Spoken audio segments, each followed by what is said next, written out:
everyone on the train was normal. Of course, Stuart didn't care to notice that they were normal. When something is normal, the brain doesn't pay it any mind. Why would it?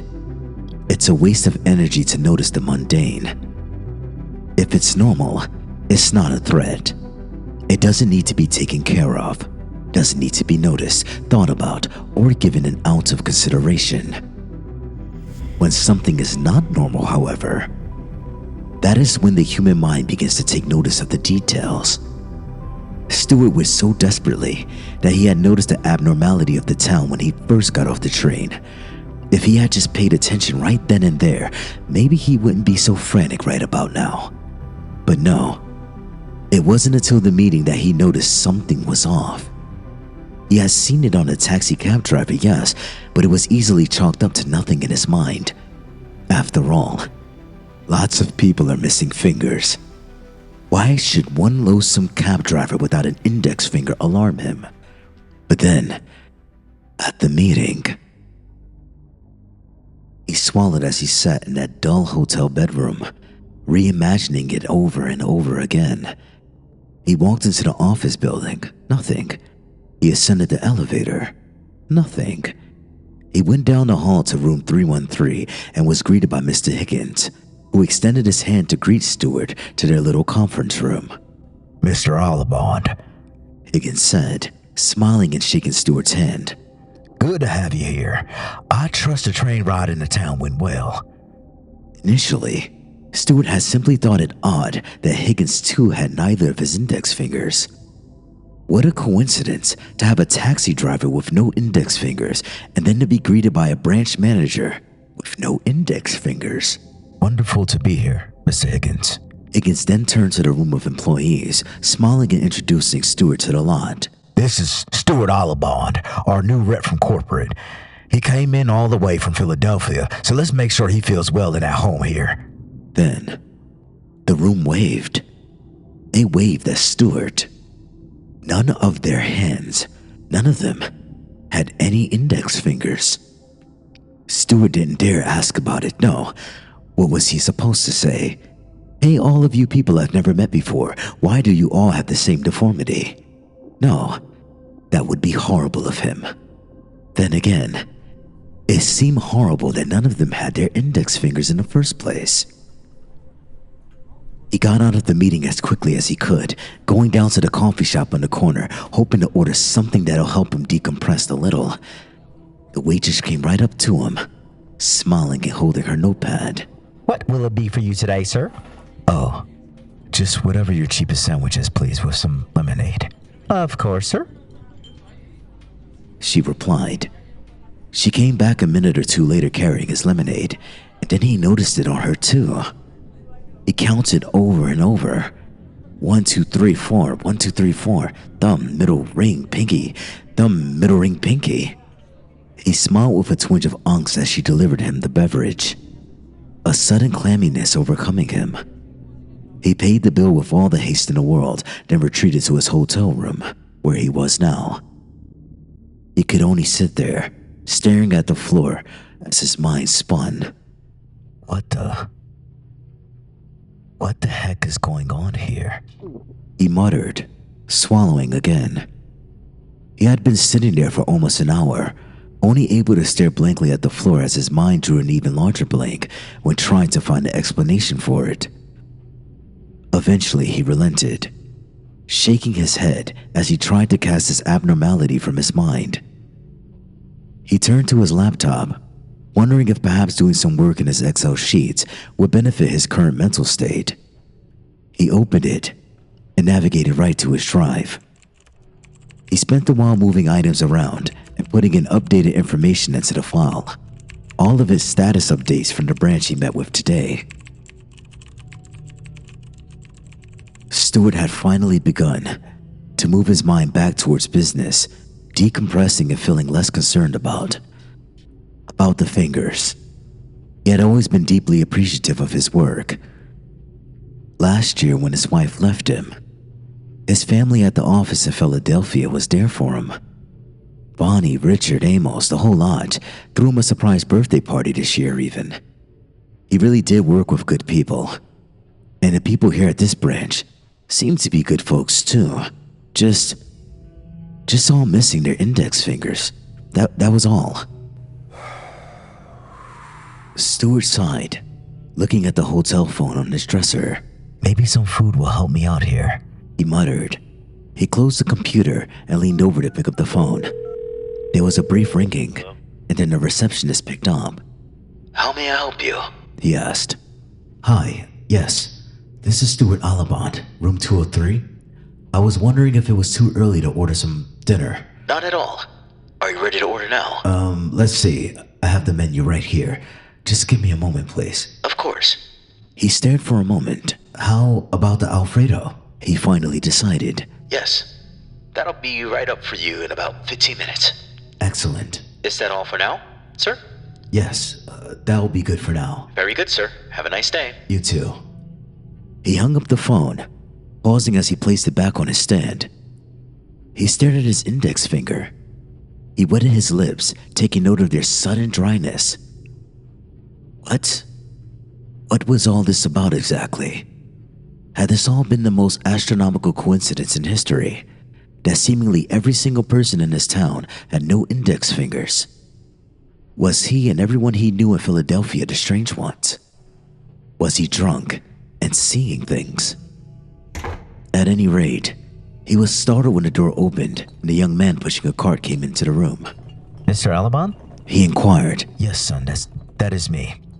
Stewart walked over, feeling some sense of relief from this frantic mind as the smell of Alfredo filled the air. That'll be $12.83. The young man said, holding out a card reader. Stewart nodded and went for his wallet, pausing when he saw the hand that was holding a swipe machine.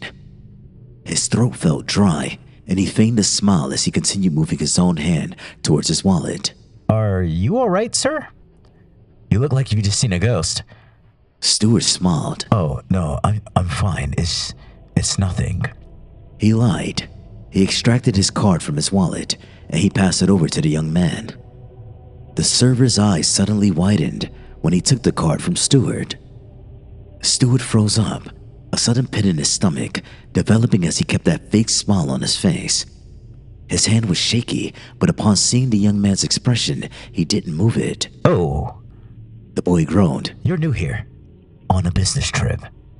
Only here for 24 hours. The boy nodded. Gotcha. Well, you should be fine then.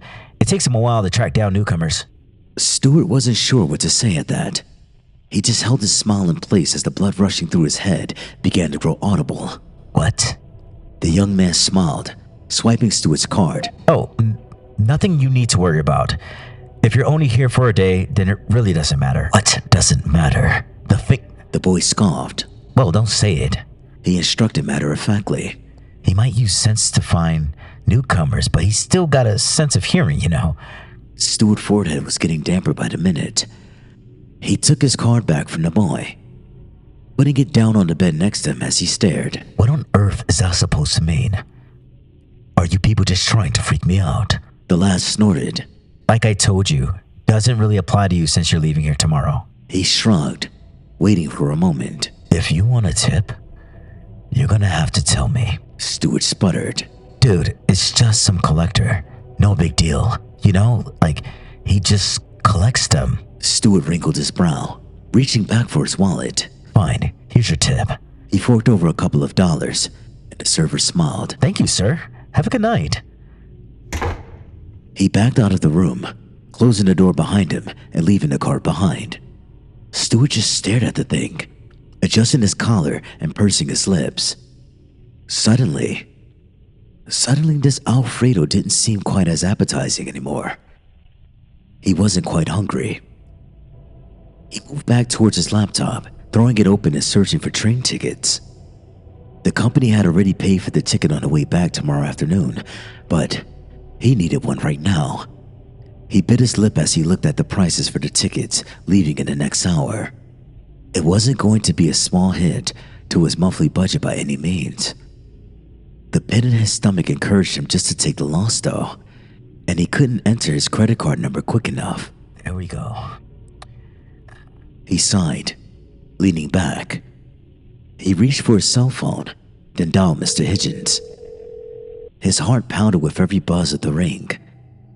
He could feel his breath getting shorter, but he brought it back to a normal pace by reminding himself of the ticket he just bought. He tapped his fingers against the nightstand as he shivered off the frigid sweat that had built up on his back. Hello? A voice finally said, "Hello, Mr. Hitchens." Yeah, that's me. Is this Mr. Alabond? "Yes, so listen, something's come up and I won't make it to tomorrow's meetings. I've got to get back to Philly. The wife is in kind of a rough spot." I thought you said you were divorced. Stewart held his breath, biting his lip. I did tell you that, didn't I?" Higgins sighed. Is this about the fingers? Stewart's heart dropped. "Oh," he cried, remembering what the server had just said to him. "Don't say it out loud," Higgins scoffed. Did someone tell you that he could hear it? Seriously, Stewart, you got nothing to worry about. You won't be in town much longer. You can rest easy. He won't be able to find you in such a short time. Who won't find me?" Mr. Alabond, please. We really did enjoy you here today. I think you'll be able to work great with our team, and if somehow he does manage to find you, it's honestly not even that bad. Stewart's hands were shaking. What was wrong with this man? What on earth was wrong with this man? "No, Higgins, I'm sorry." Please, Mr. Alabond, it's hard having such a high turnover rate with our corporate correspondents. Don't do this to us. "I'm sorry, Higgins. I can't do this." Stewart hung up, looking around at his luggage. Barely any of it was unpacked. It would be rather quick to load it all back up into the suitcase and climb into a cab. Without a moment more, he began putting what few things he had pulled out for the night back into the leather bag. He zipped it up as he dialed the cab service in town, waiting anxiously for someone to pick up. Hello? "Stuart Alabond, I need a cab at the hotel on Main Street as soon as possible." Yes, sir, will do. He hung up, moving quickly down the halls and towards the elevator. He stepped into the small box and hit the button to the first floor. The doors closed, and his heart dropped along with the elevator. In the dull metal walls, he could see his silhouette. Next to his on the right was the muddled shape of another man. It stood just a few feet where Stewart was, standing perfectly still and in a complete and utter silence. But he couldn't bring himself to look. His lungs became cold, and a small cloud of breath could be seen against the elevator doors as they parted again. Stewart leapt out, eyes wide as he finally looked behind him to see a perfectly vacant elevator. Sir? One of the receptionists asked. Sir, are you all right? He gasped when he raised his hand to call for his attention, his forefinger wave driving a pit into his gut. Behind him in the reflection in the glass was that same shadowy outline. "No, I'm fine," Stewart sputtered. He moved his eyes away from the man and honed his focus on the doors. They parted as he approached, and he hustled out into the cool air of dusk. A cab was pulling up, and a driver rolled down his window. Alabond? He asked. Yes. Stewart replied hurriedly. He opened the rear door and climbed in. His heart skipped a beat when he saw the reflection on the windshield of the shadowy figure sitting in the front seat of the cab. He froze up, only able to nervously tap his leg as the ride commenced. He wouldn't even find the strength to wipe the sweat from his forehead, nor the strength to swallow the lump that had built up in his throat. He just stared. You alright? The driver asked. Yes. And absolutely. All right, where to, buddy? The train station. You got it. He began driving, and Stewart found his eyes bouncing back and forth between the shadow's reflection and the fingers of the driver on the steering wheel. His breath was shallower by the minute. He wanted to stop looking at the shadow, but every time he looked away, he found his mind drawn back to it with the concern that it may have moved. "Stay still, stay still, stay still," he repeated, unsure if he was muttering to himself or the figure.